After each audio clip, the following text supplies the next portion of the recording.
Dear students, we have already covered the first 4 modules of your syllabus.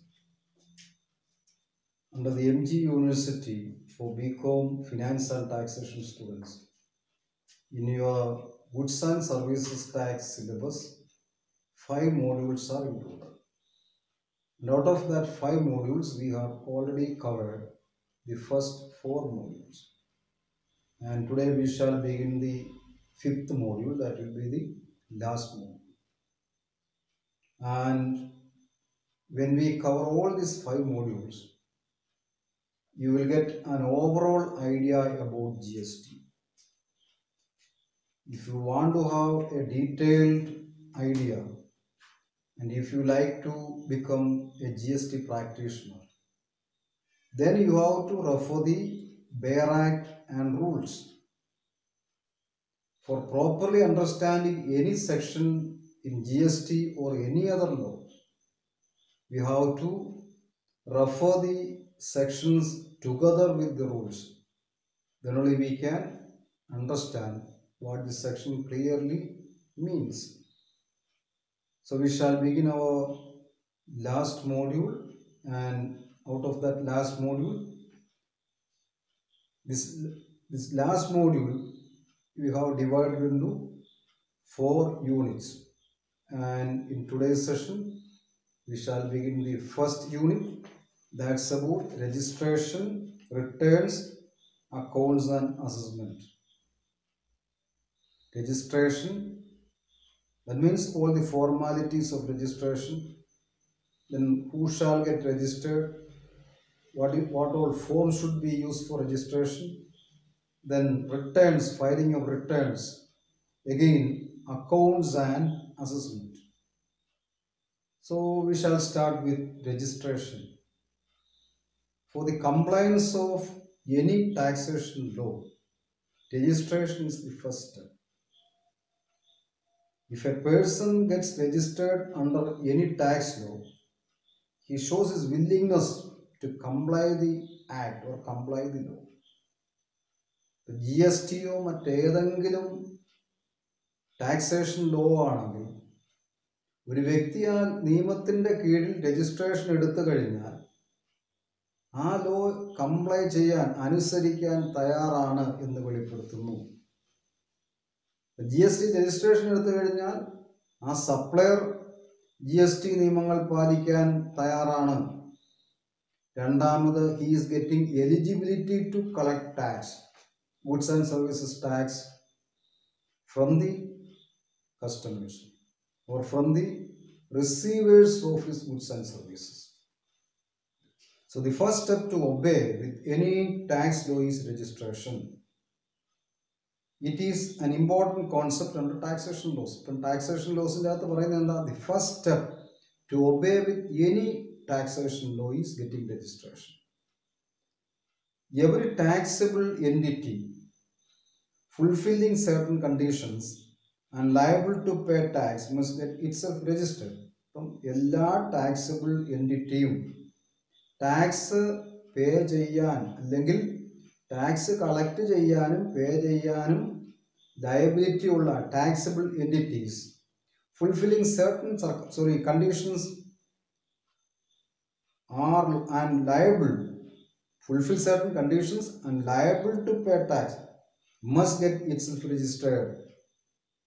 Then section 22 of the CGST Act 2017, രജിസ്ട്രേഷനുമായിട്ടുള്ള കാര്യങ്ങൾ പറഞ്ഞിരിക്കുന്നത് section 22 of the CGST Act 2017 seeks to create liability for registration. അപ്പോൾ ഈ section 22 എന്താ?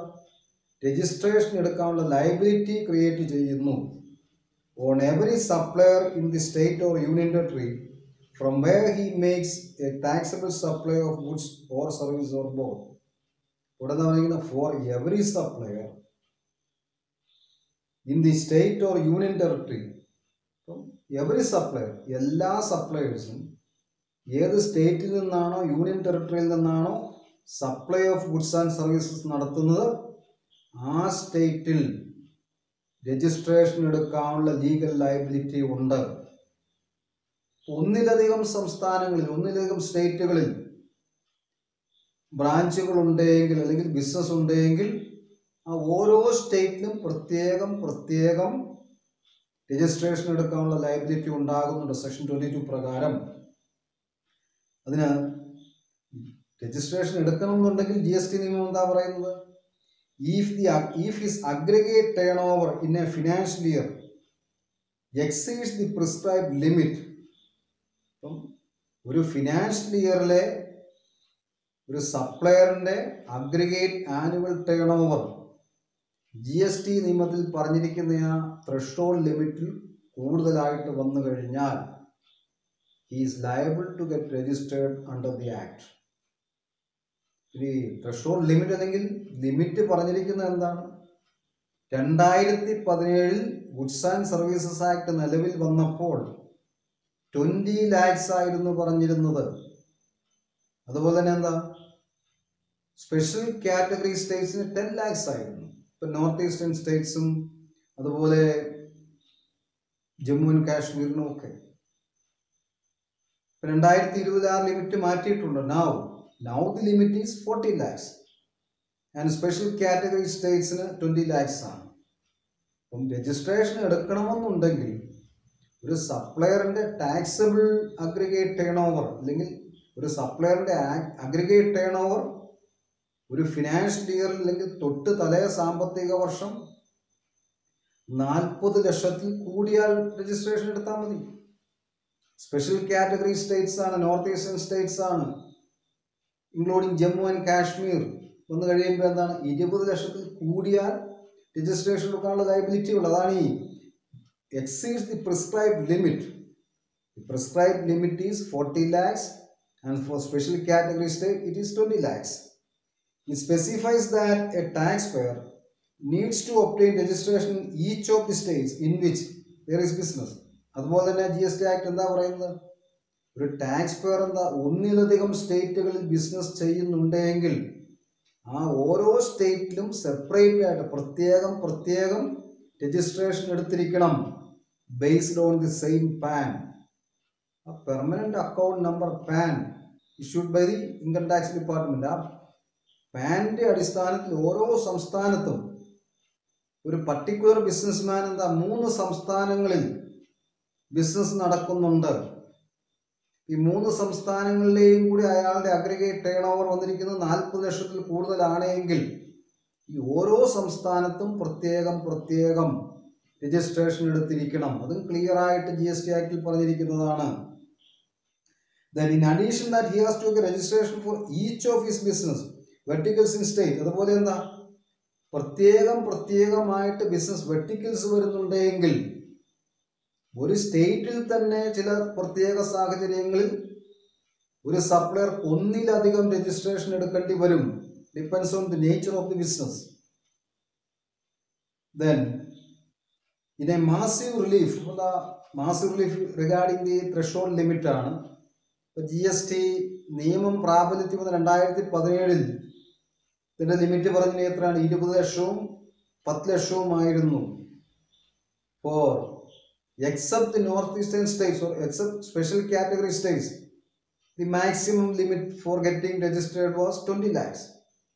Then for special category states, that means northeastern states, Arunachal Pradesh, Assam, Meghalaya, Manipur, Mizoram, then including Tripura and all, പറഞ്ഞിരിക്കുന്നത് എത്രയാണ്?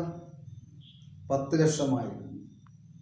ഇതൊരു relief കൊടുക്കുന്നതിന് വേണ്ടി, ഈ ഒരു ട്രേഡേഴ്സിന് അല്ലെങ്കിൽ സപ്ലയേഴ്സിന് ഒരു റിലീഫ് കിട്ടുന്നതിന് വേണ്ടി GST കൗൺസിലിന്റെ റെക്കമെൻഡേഷൻ പ്രകാരം central government has raise this limit to 40 lakhs and 20 lakhs. ഈ 40 സ്പെഷ്യൽ കാറ്റഗറി സ്റ്റേറ്റ്സിനും വേണമെങ്കിൽ ജമ്മു ആൻഡ് കാശ്മീർ പ്രത്യേക പദവി എടുത്തു കളഞ്ഞതോടുകൂടി ജമ്മു ആൻഡ് കാശ്മീർ എന്താ മറ്റ് സംസ്ഥാനങ്ങൾ പോലെയായി. അസാമും ജമ്മു ആൻഡ് കാശ്മീരും ഇപ്പോഴെന്താ അവർ അഡോപ്റ്റ് ചെയ്തിരിക്കുന്ന 40 lakhs ഒരു സ്കെയിലാണ്. ജമ്മു ആൻഡ് കാശ്മീരിലും അസാമിലും അതിൻ്റെ ത്രെഷോൾഡ് ലിമിറ്റ് 20 lakhs അല്ല, അവർ പ്രത്യേകമായിട്ട് 40 lakhs ആണ് അഡോപ്റ്റ് ചെയ്തിരിക്കുന്നത്. ഇത് then formerly businesses with a turnover up to 20 lakhs is exempt from registration. GST തുടങ്ങിയ കാലത്ത് 20 ലക്ഷം വരെ ആനുവൽ ടേൺ ഓവർ ഉള്ള ബിസിനസ്സുകൾക്ക് രജിസ്ട്രേഷൻ എടുക്കേണ്ട കാര്യമില്ലായിരുന്നു. While the limit of for hilly and northeastern states 10 lakhs. GST നിയമം പ്രാബല്യത്തിൽ വന്നപ്പോൾ നോർത്ത് ഈസ്റ്റേൺ സ്റ്റേറ്റ്സ് അല്ലെങ്കിൽ hilly സ്റ്റേറ്റ്സിന് എത്രയായിരുന്നു? 10 ലക്ഷവും മറ്റ് സംസ്ഥാനങ്ങൾക്ക് 20 ലക്ഷവുമായിരുന്നു. This process of registration is called GST registration. ഇങ്ങനെന്താ ഈ ആനുവൽ ടേൺ ഓവറിന്റെ അടിസ്ഥാനത്തിൽ ബിസിനസ് കൺസേൺസ് രജിസ്ട്രേഷൻ എടുക്കുന്ന ആ പ്രോസസ്സിനാണ് നമ്മൾ എന്താ പറയുന്നത്? GST registration. GST രജിസ്ട്രേഷന്റെ ഒരു പ്രധാനപ്പെട്ട ക്രൈറ്റീരിയ എന്താണ്? The annual aggregate turnover of the previous financial year. ഇനി ചില പ്രത്യേക ബിസിനസ്സുകൾക്ക് എന്താ? For certain business registration under GST is mandatory irrespective of their aggregate annual turnover. നമ്മളിത് പിന്നീട് ഡീറ്റെയിൽ ആയിട്ട് ഡിസ്കസ് ചെയ്യുന്നതായിരിക്കും.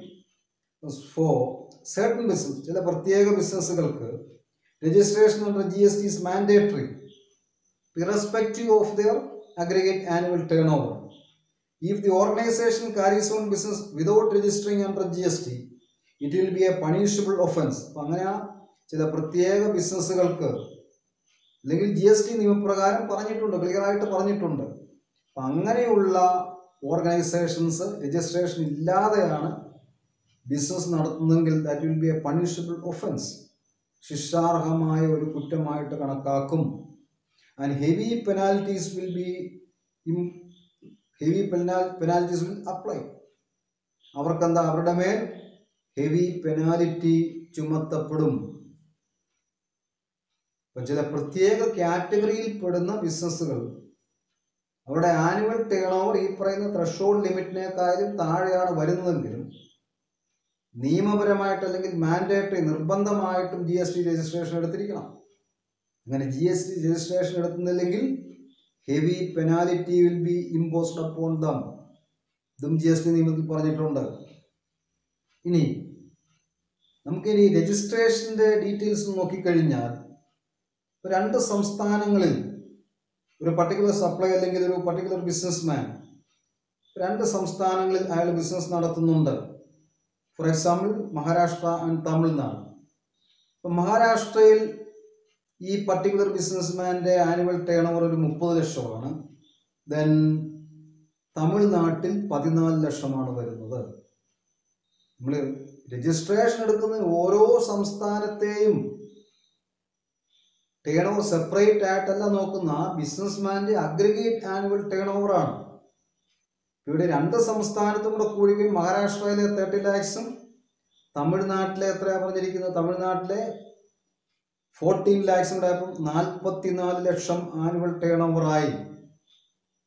അപ്പം 40-നേക്കാളും കൂടുതൽ വന്നു. ത്രഷോൾഡ് ലിമിറ്റ് എന്താ? മാക്സിമം ലിമിറ്റ് പറഞ്ഞിരിക്കുന്നത് 40 ലക്ഷമാണ്. ഇങ്ങനെ 44 ലക്ഷം വന്നു കഴിഞ്ഞാൽ ഈ particular supplier or particular person he has to take registration both the states. രണ്ട് സംസ്ഥാനത്തും GST രജിസ്ട്രേഷൻ എടുത്തിരിക്കണം. Even though his aggregate annual turn over is only 14 lakhs, 14 ലക്ഷമേ തമിഴ്നാട്ടിൽ വരുന്നുള്ളൂ. പക്ഷേ ഇത് രണ്ടും കൂടി കമ്പൈൻ ചെയ്തിട്ടാണ് നോക്കുന്നത്. അപ്പം കമ്പൈൻ ചെയ്ത് കഴിയുമ്പം 44 ലക്ഷം വരുന്നുണ്ട്. ദെൻ അടുത്ത ഒന്ന് നോക്കിക്കഴിഞ്ഞാൽ നമ്മുടെ ആനുവൽ ടേൺ ഓവർ വന്നിരിക്കുന്നത് എത്ര ഉണ്ട്? ആനുവൽ ടേൺ ഓവർ വന്നിരിക്കുന്നത് 18 ലക്ഷം. നമുക്ക് മഹാരാഷ്ട്രയിൽ 18 ലക്ഷം, മണിപ്പൂർ, ത്രിപുര ഈ രണ്ട് സംസ്ഥാനങ്ങളിലെ ബിസിനസ്സിന് വന്നിരിക്കുന്നത് 4 ലക്ഷം രൂപ. അപ്പം മഹാരാഷ്ട്രയിൽ ഒരു ബിസിനസ്മാൻ, ഒരു particular businessman he got business in both the states of Maharashtra and Manipur. So we leave Tripura. മഹാരാഷ്ട്രയിലും മണിപ്പൂരിലുമാണ്. In Maharashtra his turn over is 18 lakhs. മഹാരാഷ്ട്രയിൽ ഈ പർട്ടിക്കുലർ ബിസിനസ്മാന് 18 ലക്ഷമാണ് ടേൺ ഓവർ. മണിപ്പൂരിൽ 4 ലക്ഷമാണ് വന്നിരിക്കുന്നത്. ടോട്ടൽ എത്ര വരുന്നുണ്ട്? ടോട്ടൽ ടേൺ ഓവർ വരുന്നത് 22 ലാക്സ് ആണ്. അപ്പം ത്രഷോൾഡ് ലിമിറ്റ് എന്താ? മണിപ്പൂർ പോലെയുള്ള ഒരു സംസ്ഥാനത്തെ maximum limit or threshold limit is 20 lakhs. ഈ 20 ലാക്സിന്റെ ലിമിറ്റ് ഈ പർട്ടിക്കുലർ ബിസിനസ്മാൻ ക്രോസ് ചെയ്യുന്നത് കൊണ്ട് ഈ പർട്ടിക്കുലർ ബിസിനസ്മാൻ എന്താ? 2 സംസ്ഥാനത്തും രജിസ്ട്രേഷൻ എടുത്തിരിക്കണം. കാരണം ഇയാളുടെ ബിസിനസ് ഉള്ള മണിപ്പൂർ സംസ്ഥാനത്തിന്റെ ത്രഷോൾഡ് ലിമിറ്റ് എത്ര? 20 ലാക്സ് ആണ്. അപ്പം 20 ലാക്സ് ഉള്ളത് കൊണ്ട് മണിപ്പൂരിൽ രജിസ്ട്രേഷൻ എടുക്കാൻ ബാധ്യത ഉള്ളത് കൊണ്ട് തന്നെ ഈ പർട്ടിക്കുലർ ബിസിനസ്മാൻ എന്താണ്? മഹാരാഷ്ട്രയിലും കൂടെ രജിസ്ട്രേഷൻ എടുത്തിരിക്കണം. രണ്ടും കൂടെ കമ്പൈൻ ചെയ്യുമ്പം കൂടിപ്പോയാൽ പ്രശ്നമാകും. ഇനി അതല്ല, ഒരു ബിസിനസ് മാന് മഹാരാഷ്ട്രയിൽ ഉണ്ട്, അതുപോലെ തന്നെ തമിഴ്നാട്ടിലുമുണ്ട്. ഇപ്പം മഹാരാഷ്ട്രയിൽ ഇയാളുടെ അഗ്രിഗേറ്റ് ടേൺ ഓവർ വരുന്നത് എത്രയുണ്ട്? 30 ലാക്സ് ആണ്. തമിഴ്നാട്ടിൽ വന്നിരിക്കുന്ന ഒരു 9 ലാക്സ് ആണ്. ഇത് രണ്ടും കൂടെ കൂട്ടുമ്പോൾ എത്ര വരുന്നുണ്ട്? 39 ലാക്സ് വരുന്നുള്ളൂ. അങ്ങനെ ഈ 2 സംസ്ഥാനത്തെയും കൂടെ കൂട്ടിക്കഴിയുമ്പോഴുള്ള aggregate annual turn over threshold ലിമിറ്റായ 40 ലാക്സിന്റെ താഴെ ആയതുകൊണ്ട് ഈ 2 സംസ്ഥാനങ്ങളിലും എടുക്കേണ്ട കാര്യമില്ല.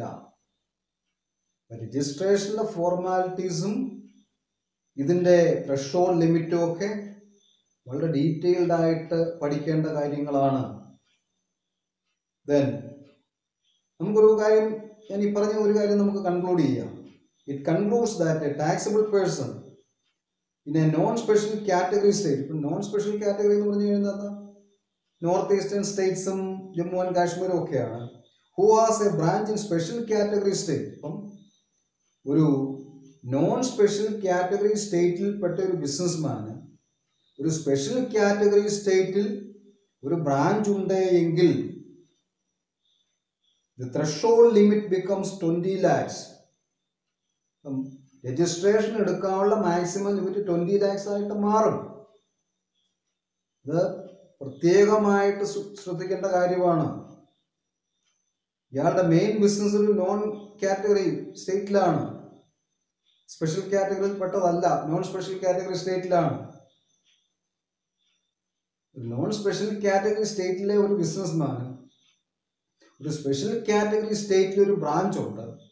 ഈ 2 സ്റ്റേറ്റിലെയും കൂടി അഗ്രിഗേറ്റ് ടേൺ ഓവർ 20 ലക്ഷം ക്രോസ് ചെയ്ത് കഴിഞ്ഞാൽ he is liable to get registered. ഇനി അതല്ല എങ്കിൽ ആ സംസ്ഥാനം 40 ലക്ഷത്തിന്റെ ലിമിറ്റിലേക്ക് ഓപ്റ്റ് ചെയ്തിരിക്കുന്ന ഒരു സംസ്ഥാനമാകണം. 2020 വന്നു കഴിഞ്ഞപ്പോൾ അസ്സാമും ജമ്മു ആൻഡ് കാശ്മീരും ഒക്കെ ത്രഷോൾഡ് ലിമിറ്റ് 40 ലക്ഷത്തിലേക്ക് മാറ്റി ഓപ്റ്റ് ചെയ്തിട്ടുണ്ട്. Now we shall discuss persons liable for registration. ഏതൊക്കെ സപ്ലയേഴ്സിനാണ് അല്ലെങ്കിൽ ഏതൊക്കെ തരത്തിലുള്ള ബിസിനസ് പീപ്പിളിനാണ് രജിസ്ട്രേഷൻ എടുക്കാനുള്ള ലയബിലിറ്റി ഉണ്ടാകുന്നത്? ഇത് CGST ആക്ട് സെക്ഷൻ 22-ൽ വളരെ ഡീറ്റെയിൽഡ് ആയിട്ട് തന്നിരിക്കുന്ന കാര്യമാണ്. ആർക്കൊക്കെയാണ് അല്ലെങ്കിൽ ഏതൊക്കെ തരത്തിൽപ്പെട്ട ബിസിനസ് പീപ്പിളിനാണ് അല്ലെങ്കിൽ ഏതൊക്കെ തരത്തിലുള്ള സപ്ലയേഴ്സിനാണ് GST നിയമപ്രകാരം രജിസ്ട്രേഷൻ എടുക്കാനുള്ള ലയബിലിറ്റി ഉള്ളത്. അതുപോലെ സെക്ഷൻ 1 നമ്മൾ നോക്കിക്കഴിഞ്ഞാൽ സെക്ഷൻ 22-ലെ സബ്സെക്ഷൻ 1 നോക്കിക്കഴിഞ്ഞാൽ എന്താ? Every supplier shall be liable to be registered under this act in the state or union territory other than special category states from where he makes a taxable supply of goods and services or both. രണ്ടും ഉണ്ടാകാം, taxable supply of goods or service or both. If his aggregate turnover in a financial exceeds 40 lakhs rupees. If his aggregate turnover in a financial year exceeds 40 lakhs rupees. Special category സ്റ്റേറ്റിൽ അല്ലാതെ മറ്റെല്ലാ സംസ്ഥാനങ്ങളിലും business നടത്തുന്ന ഒരു ബിസിനസ്മാന്റെ annual turn over ഒരു financial ഇയറിൽ 40 ലക്ഷം കവിഞ്ഞാൽ section 22 subsection 1 പ്രകാരം he is liable to get registered under the GST Act. Then in case of special category states like Arunachal Pradesh, Assam, Himachal Pradesh, Manipur, Meghalaya, Mizoram, Nagaland, Sikkim and Tripura, this limit is 20 lakhs. 20 lakhs ആണ്. ഇതിൽ അസാമിനും Jammu and കാശ്മീരിനും our opt ചെയ്തിരിക്കുന്നത് വെച്ച് 2020 ശേഷം 2020 മുതൽ 40 lakhs ആയിട്ട് മാറ്റിയിട്ടുണ്ട്. Section 22-ലെ subsection 1. Then section 22 subsection 2 പറയുന്നത് എന്താണ്? Every person who on the day immediately preceding the appointed day, registration എടുക്കേണ്ട ഒരു പർട്ടിക്കുലർ ഡേ ആണ് പറയുന്നത്, is registered or holds a license under an existing law. എന്താ പറഞ്ഞിരിക്കുന്നത്?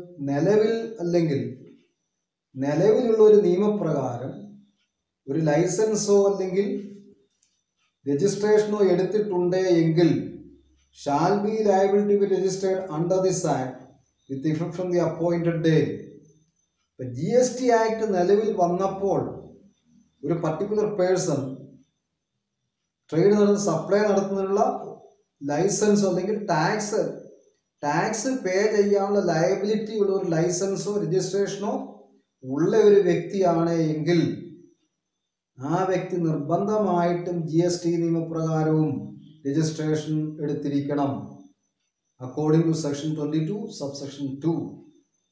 Then 22 subsection 3, where a business carried on by a taxable person registered under this act is transferred. എന്താ?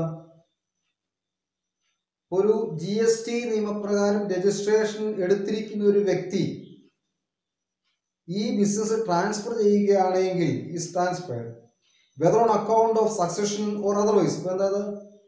പിന്തുടർച്ച നിയമപ്രകാരം അല്ലെങ്കിൽ മറ്റെന്തെങ്കിലും സാഹചര്യങ്ങളോ കാരണവശാലോ രജിസ്ട്രേഷൻ എടുത്തിരിക്കുന്ന ഒരു വ്യക്തി ആ ബിസിനസ് മറ്റൊരാൾക്ക് ട്രാൻസ്ഫർ ചെയ്യുകയാണ് എങ്കിൽ to the other person as a going concern. അപ്പം എന്താ? ഗോയിങ് കൺസേൺ ആയിട്ട് തുടർ ബിസിനസ് ആയിട്ട് ട്രാൻസ്ഫർ ചെയ്യുകയാണ് എങ്കിൽ the transferee or the successor, സക്സഷന്റെ ഭാഗമായിട്ടാണെങ്കിൽ സക്സസർ, മറ്റേതെങ്കിലും അറേഞ്ച്മെന്റിന്റെ ഭാഗമായിട്ടാണെങ്കിൽ transferee to whom the business is transferred. The transferee of the successor, as the case may be, shall be liable to be registered. Shall be liable to be registered. അപ്പം എന്താ? സക്സസർക്കോ അല്ലെങ്കിൽ ട്രാൻസ്ഫറിക്കോ liability എടുക്കാനുള്ള registration എടുക്കാനുള്ള liability ഉണ്ട്. Shall be with effect from the date of such transfer of succession. With effect from the date of such transfer of succession. അപ്പം ട്രാൻസ്ഫറോ സക്സഷനോ നടന്നിരിക്കുന്ന ആ ദിവസം മുതൽ രജിസ്ട്രേഷൻ എടുക്കാനുള്ള ലീഗൽ ഓബ്ലിഗേഷൻ ഉണ്ട് സബ്സെക്ഷൻ 3 പ്രകാരം. ഇതെല്ലാം സെക്ഷൻ 22-ൽ വളരെ ക്ലിയർ ആയിട്ട് പറഞ്ഞിട്ടുണ്ട്.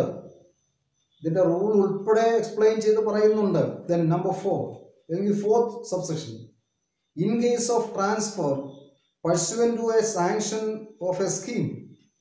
ഏതെങ്കിലും ഒരു പ്രത്യേക സ്കീമിന്റെ ഭാഗമായിട്ടാണ് ഈ ട്രാൻസ്ഫർ നടക്കുന്നതെങ്കിൽ, or an arrangement for amalgamation, അല്ലെങ്കിൽ എന്താ ഒരു പർട്ടിക്കുലർ അമാൽഗമേഷൻ അറേഞ്ച്മെന്റിന്റെ ഭാഗമായിട്ട് 2 or 3 കമ്പനികൾ അവര് ഒന്നിച്ച് അമാൽഗമേറ്റ് ചെയ്യപ്പെടുന്നു ഒരു പുതിയ ബിസിനസ് ആരംഭിക്കുന്നതിന് വേണ്ടി, or an arrangement for amalgamation, or as the case may be, മറ്റെന്തെങ്കിലും കാരണമാകാം, ഒരു or as the case may be, demerger of 2 or more companies. എന്താ? അമാൽഗമേഷൻ അല്ലെങ്കിൽ ഡീമർജർ. ഇപ്പം മെർജ് ചെയ്തിരിക്കുന്ന ഡീമർജ് ചെയ്യുന്നു. മെർജ് ചെയ്ത് ഒന്നായിട്ട് നിൽക്കുന്ന ഒരു കമ്പനി 2 or 3 കമ്പനികൾ മെർജ് ചെയ്തു, യോജിച്ച് പിരിച്ചുവിട്ട് യോജിച്ച് ഒരു പുതിയ കമ്പനിയായി. ഈ പുതിയ കമ്പനി വീണ്ടും ഡീമർജ് ചെയ്യുകയാണെങ്കിൽ, ഡീമർജ് ചെയ്യുന്നതിന്റെ കാരണം എന്താ പറഞ്ഞിരിക്കുന്നത്? demerger of 2 or more companies pursuant to an order of High Court. ഹൈക്കോർട്ടിന്റെ ഒരു ഓർഡർ പ്രകാരം ഡീമർജ് ചെയ്യേണ്ടി വന്നു. ട്രിബ്യൂണൽ ഓർ അതർവൈസ്, ട്രിബ്യൂണലിന്റെയോ ഹൈക്കോർട്ട് അല്ലെങ്കിൽ മറ്റെന്തെങ്കിലും കാരണവശാലോ ഡീമർജ് ചെയ്യേണ്ടി വന്നു കഴിയുകയാണ് എങ്കിൽ the transferee shall be liable to be registered. അവിടെ എന്താ പറഞ്ഞിരിക്കുന്നത്? The transferee shall be liable to be registered. ഇവിടെ എന്താ? ഡീമർജ് ചെയ്യുന്ന കമ്പനികൾ 3 ആയി കഴിഞ്ഞാൽ ആ 3 കമ്പനിയും സെപ്പറേറ്റ് രജിസ്ട്രേഷൻ എടുക്കണം. ഇനി അമാൽഗമേഷന്റെ ഭാഗമായിട്ടൊരു പുതിയ കമ്പനി ഫോം ചെയ്ത് കഴിഞ്ഞാൽ പുതിയൊരു രജിസ്ട്രേഷൻ എടുക്കണം. ഇതൊരു കോടതി വിധി പ്രകാരം അല്ലെങ്കിൽ ട്രിബ്യൂണലിലെ തീരുമാനപ്രകാരമോ ആണ് എങ്കിൽ അതും with effect from the date on which registrar of companies. ഇപ്പം എന്താ അതിൻ്റെ ഇഫക്റ്റ് ഡേറ്റ് പറഞ്ഞിട്ടുണ്ട്. With effect from the date on which the registrar of companies issues a certificate of incorporation. രണ്ടിലും എന്താ, നമുക്ക് അമാൽഗമേഷൻ ആണെങ്കിലും ഡീമർജർ ആണെങ്കിലും registrar of companies certificate of incorporation issue ചെയ്യുന്ന ആ ഡേറ്റ് മുതൽ certificate of registration giving effect to such order of the high court or tribunal. അപ്പം എന്താ, ഹൈക്കോർട്ടിൻ്റെയോ ട്രിബ്യൂണലിൻ്റെയോ ഓർഡറിന് ഇഫക്റ്റ് കൊടുക്കുന്നതിന് വേണ്ടി registrar of companies certificate of incorporation issue ചെയ്യുന്ന ആ ദിവസം മുതൽ they are liable to get registered under section 22. section 22 പ്രകാരം രജിസ്ട്രേഷൻ എടുക്കാനുള്ള ലയബിലിറ്റി ഉണ്ട്. അപ്പം നമ്മളെന്താ സെക്ഷൻ 22 ഒരു 4 സബ്സെക്ഷൻസ് ആയിട്ട് അല്ലെങ്കിൽ 4 രീതിയിൽ പറഞ്ഞിട്ടുണ്ട്. 4 സബ്സെക്ഷൻസിലാണ് പറഞ്ഞിരിക്കുന്നത്. ആർക്കൊക്കെയാണ് GST നിയമപ്രകാരം ലയബിലിറ്റി ഉള്ളത്? Registration, the persons who are liable to get registered under section 22. Next we shall discuss about persons not liable for registration. GST നിയമത്തിൽ സെക്ഷൻ 22 പറഞ്ഞിരിക്കുന്നത് എന്താ? persons those who are liable to get registration. നിർബന്ധമായിട്ടും registration എടുക്കേണ്ട വ്യക്തികൾ ആരൊക്കെ? നിർബന്ധമായിട്ടും registration എടുക്കേണ്ട business people ആരൊക്കെ? അതുപോലെ തന്നെ തൊട്ടടുത്ത സെക്ഷൻ 23 പറഞ്ഞിരിക്കുന്നത് എന്താണ്? ആർക്കൊക്കെയാണ് രജിസ്ട്രേഷൻ എടുക്കേണ്ട ആവശ്യമില്ലാത്തത്, ആർക്കൊക്കെ രജിസ്ട്രേഷൻ എടുക്കണമെന്ന് രജിസ്ട്രേഷൻ എടുക്കണ്ട എന്നും പറയുന്നുണ്ട്. അപ്പൊ രജിസ്ട്രേഷന് ലയബിലിറ്റി ഇല്ലാത്ത ആളുകൾ ഗിവൺ ഇൻ സെക്ഷൻ 23. സെക്ഷൻ 23 പറഞ്ഞിരിക്കുന്നത് namely the following person shall not be liable to registration. A any person engaged exclusively in the business of supplying goods and services or both that are not liable to tax. എന്താ, tax കൊടുക്കാൻ liability ഇല്ലാത്ത ഗുഡ്സിന്റെയും സർവീസിന്റെയും സപ്ലൈയിൽ മാത്രം. ആ ബിസിനസ്മാന്റെ supply എന്താ, tax കൊടുക്കാൻ liability ഇല്ലാത്ത ഗുഡ്സും സർവീസിന്റെയും സപ്ലൈയിൽ മാത്രമാണ് എങ്കിൽ then or wholly exempt from tax, tax കൊടുക്കാൻ ലയബിലിറ്റി ഇല്ലാത്ത സാധനങ്ങൾ അല്ലെങ്കിൽ പൂർണ്ണമായിട്ടും ടാക്സിൽ ഒഴിവാക്കിയിരിക്കുന്ന ഗുഡ്സിന്റെയും സർവീസിന്റെയും സപ്ലൈയിലാണ് engage ചെയ്തിരിക്കുന്നതെങ്കിൽ wholly exempt from tax under this act or under the integrated goods and service act, എന്താ CGST ആക്ട് പ്രകാരമോ അല്ലെങ്കിൽ IGST ആക്ട് പ്രകാരമോ ഒരു വ്യക്തി പൂർണ്ണമായിട്ടും ടാക്സ് ഒഴിവാക്കിയിരിക്കുന്ന സാധനങ്ങളുടെ മേലോ അല്ലെങ്കിൽ ടാക്സ് ആപ്ലിക്കബിൾ അല്ലാത്ത സാധനങ്ങളുടെയോ സപ്ലൈയിലാണ് ഏർപ്പെട്ടിരിക്കുന്നതെങ്കിൽ he is not liable to get registration. Section 23 പറഞ്ഞിട്ടുണ്ട്. Then again, an agriculturist, ഒരു കൃഷിക്കാരൻ, to the extent of supply of produce out of cultivation of land, അയാളുടെ കൃഷിയുടെ ഭാഗമായിട്ട് ഒരു കൃഷിക്കാരൻ ഉൽപ്പാദിപ്പിക്കുന്ന കാർഷികോൽപ്പന്നങ്ങൾക്ക് അയാളത് വിൽക്കുമ്പോൾ എന്താണ്, അങ്ങനെ വിൽക്കുന്ന ഒരു കർഷകന് രജിസ്ട്രേഷൻ എടുക്കാനുള്ള ബാധ്യതയില്ല. Irrespective of his annual turn over. ഇത് റോ അഗ്രികൾച്ചറൽ പ്രൊഡ്യൂസ് ആണ്. അതിനകത്ത് എന്തെങ്കിലും പ്രോസസ്സിംഗ് ഒക്കെ നടത്തി കഴിഞ്ഞാൽ ഡിഫറൻസ് വരും. ഇല്ലാതെ കൃഷി സ്ഥലത്ത് നിന്ന് കിട്ടുന്ന സാധനം മറ്റ് പ്രോസസ്സിംഗ് ഒന്നും ഇല്ലാതെ റോ പ്രോഡക്റ്റ് ആയിട്ട് ഒരു കർഷകൻ വിൽക്കുകയാണെങ്കിൽ he is not liable to get registered under the GST Act as per section 23. Then ഇതിനു പുറമെ the government may on the recommendations of the council, ആദ്യമേ പറഞ്ഞിരിക്കുന്നത് എന്താണ്, പറഞ്ഞിരിക്കുന്നത് ടാക്സ് ലയബിലിറ്റി ഇല്ലാത്ത സാധനങ്ങളുടെ സപ്ലൈ, ഫുള്ളി എക്സംപ്റ്റഡ് ആയിട്ടുള്ള സാധനങ്ങളുടെ സപ്ലൈ നടത്തുന്ന ബിസിനസ് പീപ്പിളിന് അല്ലെങ്കിൽ പേഴ്സണ് ലയബിലിറ്റി ഇല്ല, രജിസ്ട്രേഷൻ എടുക്കാൻ ലയബിലിറ്റി ഇല്ല, കൃഷിക്കാർക്ക് ലയബിലിറ്റി ഇല്ല. മൂന്നാമത്, ഇനി ഗവൺമെന്റ് കാലാകാലങ്ങളിൽ government on the recommendation of the council, GST കൗൺസിലിന്റെ റെക്കമെൻഡേഷൻ പ്രകാരം ഗവൺമെന്റ് കാലാകാലങ്ങളിൽ ആർക്കെങ്കിലും exception കൊടുക്കുന്നുണ്ടെങ്കിൽ such persons are also not liable to get registered under the GST Act.